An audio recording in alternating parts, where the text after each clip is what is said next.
like unwind this when you are attaching it to whichever base.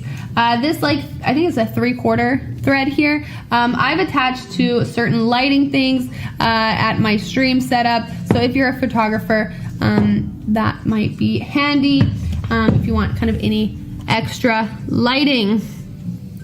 Let's see. Yes, it is a 1/4 screw.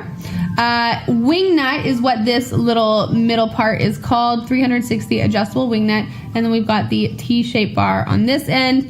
And then it's got a no-slip rubber on here, so it's gonna stay very secure for whichever purpose it is you are using it, whether you're attaching it to maybe the edge of a desk or onto your camera setup. It'll be all good. Adjustable jaw, so it says the jaw opens to a max of about 1.57 inches. Let's take a look.